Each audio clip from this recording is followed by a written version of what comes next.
What's up, guys, and welcome back to another episode here on Full Throttle. My name is Charlie. This is what I'm going to be doing today. So last night I was on my way home from Walgreens, and I was on my way home from the shop, and I stopped at Walgreens, got out of my car, went to roll my windows up, and my window didn't go up. So this is the third time this has happened to me. Here's my, actually, that's funny because here's my other old regulator and motor. This is back when I first started dealing with these cars. And then I also had another one that I replaced. So what I'm going to do today is I'm going to replace the window regulator and the motor because I have the whole assembly complete at my shop right now. And then I'm going to show you guys the reset procedure. So how you reset your window regulator motor. So, all right, I'll see you guys at the shop. They put cameras everywhere. Are everywhere.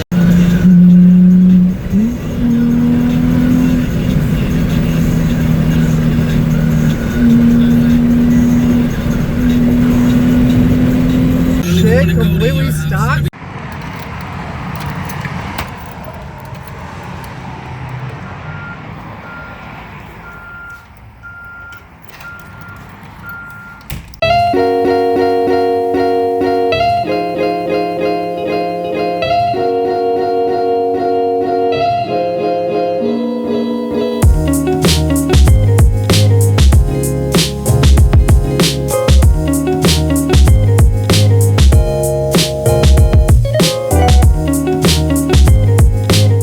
Alright guys, so I'm back to the shop now. I'm going to start pulling this car in and showing you guys how to do this. I'm going to leave the picture for the window reset instructions right here.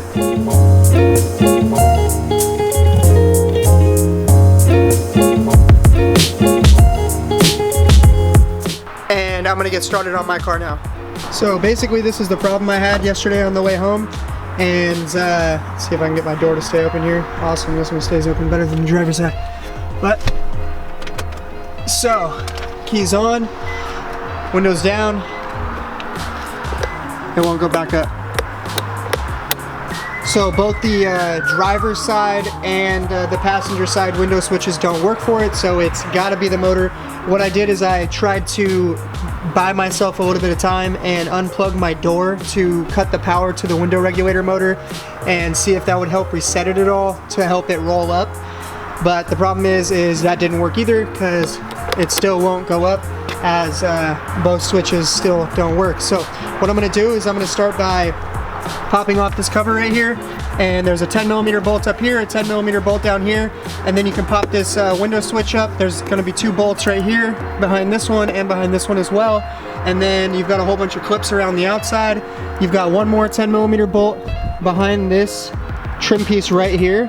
So you're going to pop this trim piece off. You've got a 10mm bolt right here, and after that I'm pretty sure the whole door panel just pops up from, you just pull on it from the bottom down here, and you're going to lift it up, like, because this is a lip that folds like around the inside of the door where the window is, and so you have to lift the whole door panel up after you pop all the clips out, and then you can take the door off and disconnect the lock actuator for the door handle and disconnect the window switches and stuff like that, and that's pretty much it. Alright, so what I've grabbed is a 10mm deep socket and extension. This is like a little pointed screwdriver. It's not actually a screwdriver, it's just a point, and it helps you disconnect wires and stuff like that.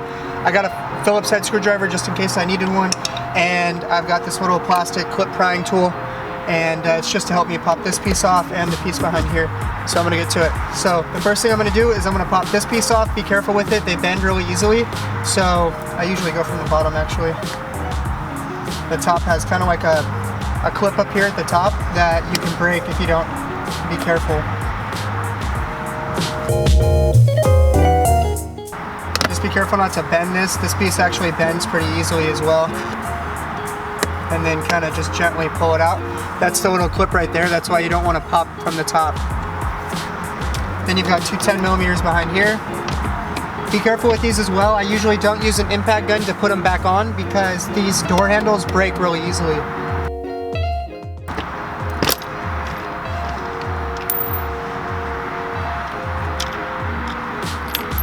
Alright, so there's your two. Take note that the one that's threaded like this is on the top. The one that's threaded like this is on the bottom. So remember to put those back in the proper direction because where you screw them in, the locations are a little bit different. Now now what you're going to do is you're going to take this right here, you're going to scoot it underneath the back of here carefully, and you can use a flathead screwdriver with this too. Just be careful with it not to damage anything, and you're going to kind of pop up. There's a clip right here that you need to press on. There. Alright, so what I was talking about here is this little clip here, and this clip up here on mine is broken, so just be careful with the clip up here. This pops up from the back, so when you put a screwdriver in here, you press on this little clip and it makes it able for you to pop it up.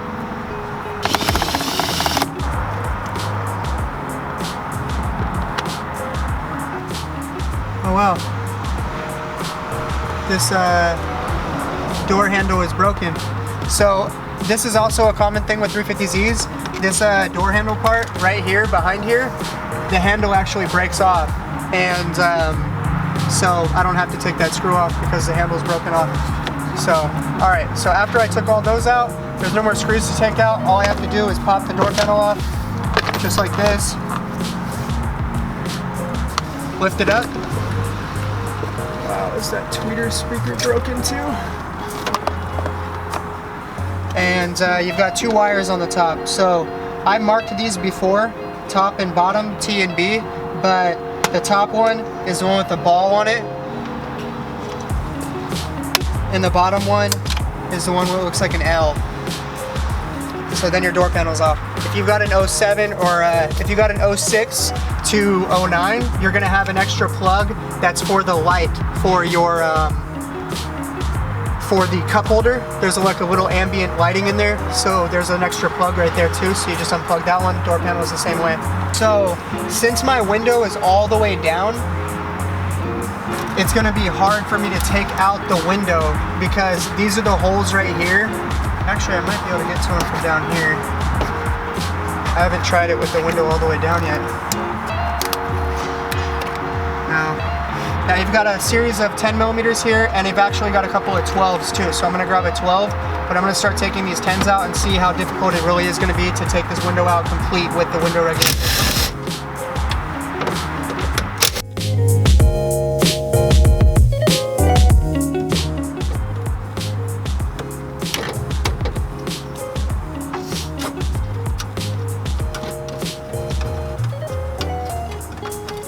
And I'll show you how to take this off with the window up too, because I've got the window up on the other door as well.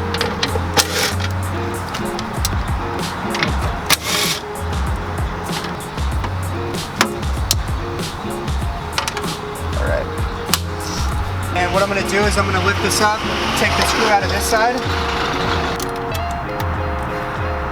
Well, I got the screw right here, and you've actually got another screw that's going to be kind of a bitch to get to because it's hidden behind the bottom of the rail down here.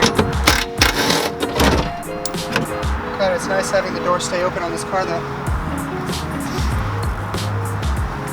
So what I'm using is a little ratcheting 10mm, and I'm just going to stick it behind the regulator here.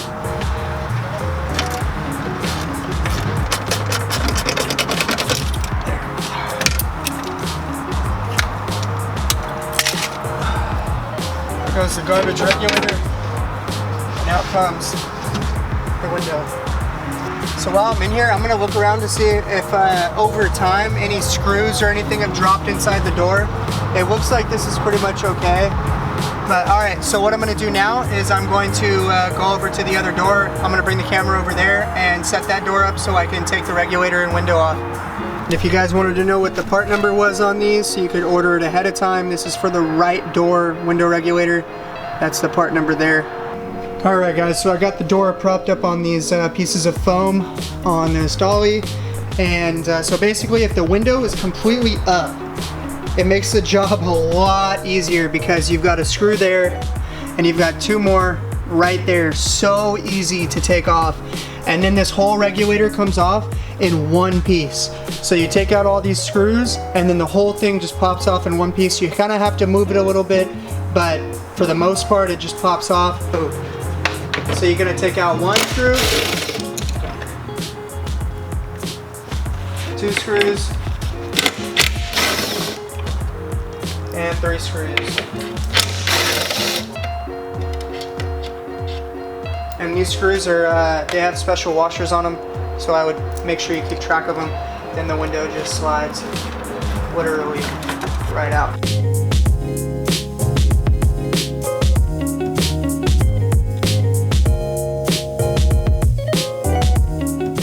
So this, that door handle that I was talking to you about, that they break really easily, this is a broken clip from one of them, from the top piece, because the top goes here and the bottom goes down here, I'm pretty sure.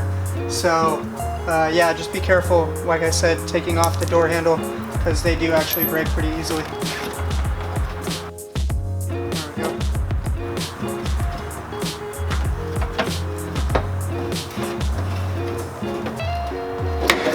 Out it goes, just like that. Hopefully this is, I tested it before I took it out of the car, but hopefully it's good. Like, that's all I'm hoping for. And it's an aftermarket one, it looks like anyways. Alright, so now I'm going to start reinstalling the window regulator. So what I'm going to do is, since the window is already all the way up on this regulator, what I'm going to do is put it in here and then throw a couple of screws in, and you've got like little tabs right here that are like alignment tabs, so you can just press these into the door panel right here and right there. I'm pretty sure this one right here is for the door handle, so that one I'm going to leave out for now, but I'm going to tighten down the rest of these. So now all I have to do is I'm going to throw the window in, and then I'm going to connect everything, and I'm going to leave the door panel off for now. I swear to God, if this is not recording, I'm going to be pissed off. Alright, so I'm going to throw the window on, and since the window regulator is lifted all the way up, I'm not going to have any trouble doing it, because basically the screw goes here, there's a screw that goes here, and there's another screw that goes here.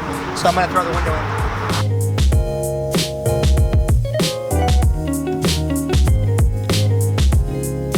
So those are all done. Now what I need to do is, you've got a little button right here. So basically this button is the button you use to reset your window regulator motor. So what I'm going to do is I'm going to hook up the window switch and jump in the car and get a different angle on the camera so I can show you guys exactly how to reset this window.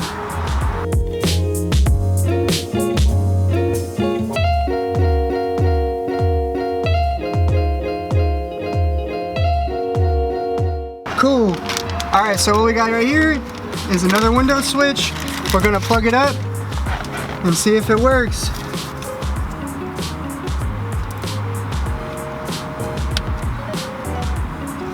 Alright, where's the key at?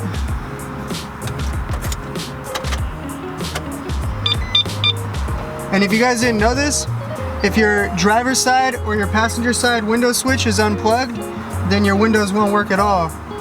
Or at least if your driver's one is unplugged, then this one won't work. Come on.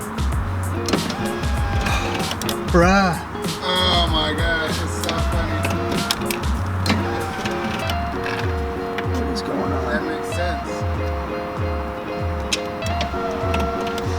He's getting caught up right here.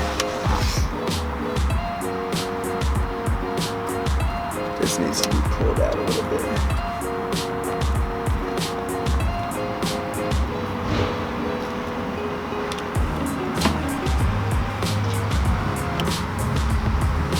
So that's the problem people usually have when they reinstall window regulator motors, is when you put your window up, or you go to put your window up, and it'll bounce back like that. So what I'm gonna do is I'm gonna go through the reset procedure with you guys and show you guys exactly how to fix that. All right, so what you're gonna do is you're gonna get in and you're going to hold this until your window goes all the way up. But you don't wanna use the auto function, so don't use the auto function. Just hold it until it goes all the way up, and don't release it until it goes all the way up. Then you can release it. Then what you're gonna do is you're gonna press and hold the window regulator reset switch.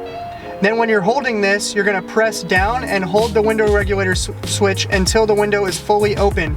And so don't use the auto open thing again. And do not release the switches before the window is, fully open.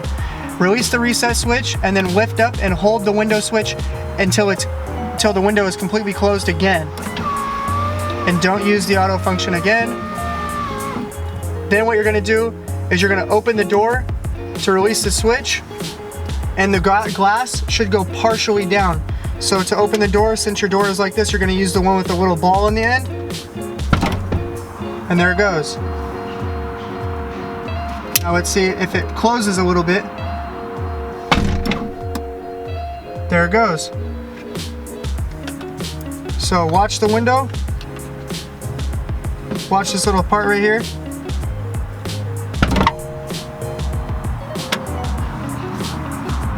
All right, so what I'm gonna do is I'm going to step outside and make sure that everything is all good from the outside. It's all lined up. So you wanna make sure that the window seals at the top of the window and stuff, you're gonna get out of the car, you're gonna make sure everything is lined up good enough, and then if you need to, you can go through this reset process again while you've got everything apart, so you can make sure that your window creates a firm seal against your weather stripping. So you want to make sure that you have a firm seal, so whenever you go through a car wash, if your car isn't lowered like mine, but if you take your car to the car wash or you wash the car yourself, you don't want hella water coming in right here, because you'll notice that'll happen if your window doesn't have a firm enough seal against up here, or if this weather stripping up here is bad. So I'm gonna get out real quick, double check, and make sure that everything is cool. So what I'm gonna do is I'm actually going to adjust my window a little bit. So how you adjust your window is you just loosen these bolts a little bit, move it to where you want it to be, and then you can do the window reset again, so your window knows exactly where to go up and down and where to stop. And why they have this like this is so if somebody puts their hand outside the window or puts their arm outside the window and you roll the window up on them, it doesn't fuck their arm up, So it rolls itself back down automatically. That's why you have to reset the window, because when the motor senses that it has a force against it, then it'll just roll back down so it doesn't hurt somebody's arm. So alright guys, now that I'm done figuring out what the problem was with the window in the first place, I didn't even have to replace my regulator, but it's good for you guys. Now you guys get to see how it was done and what the reset procedure was. But now I'm just gonna put everything back together and I'll be done. What I'm gonna do first is I'm going to grab this wire and I'm gonna tuck it up through here where the window switch goes. And then what I'm gonna do is I'm gonna grab this one that looks like an L, and that one goes on the bottom. So you're gonna put this one in the bottom and then snap it in place. Then you're gonna put this one with the ball on it on the top and snap that one in place.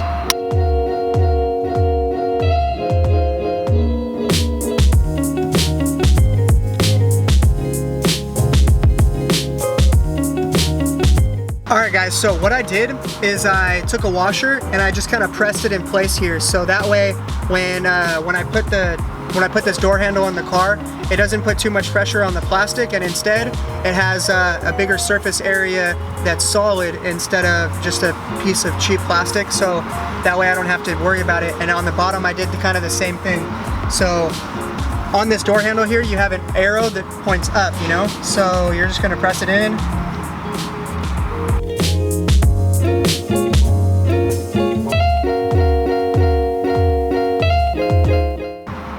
Alright, so what you're going to do with this piece now is you're going to look at the top, it says an R, and then right underneath the R there's an arrow that points up, so you know that that's the direction it needs to go. You're going to pop it in from the bottom first. It's the opposite of when you take it off. When you take it off, you pop it out from the bottom. When you put it on, you pop it on from the bottom, because these little pieces, they go into these holes right here. So what you do is you just pop it in from the bottom, just like that, and then this little clip on the top pops in on the top when you press it in, just like that. So now this door is completely back together, and let's see. I'm gonna put the key in and see if the window works. And I have the auto function where I can go all the way up and the window doesn't bounce back down, just like that. So these are all the tools I used today. I used the gun, I used a 12mm, a 10mm ratcheting wrench, a socket wrench with an extension and a 10mm, this voltometer that was just for testing, a Phillips head screwdriver, a pointed, like a point screwdriver kind of thing, and then this little clip like prior, interior clip prior, and then this wire stripper that was just for the testing as well, trying to figure out what the problem was. But yeah, so this is all the stuff I used. Alright guys, so I've got it all back together now, and that's pretty much it for the video. So if you guys kind of have the same problem I did, basically what the problem was is neither window switch was working, and whenever I flipped either window switch, there would be a small noise coming from the window switch on the passenger side.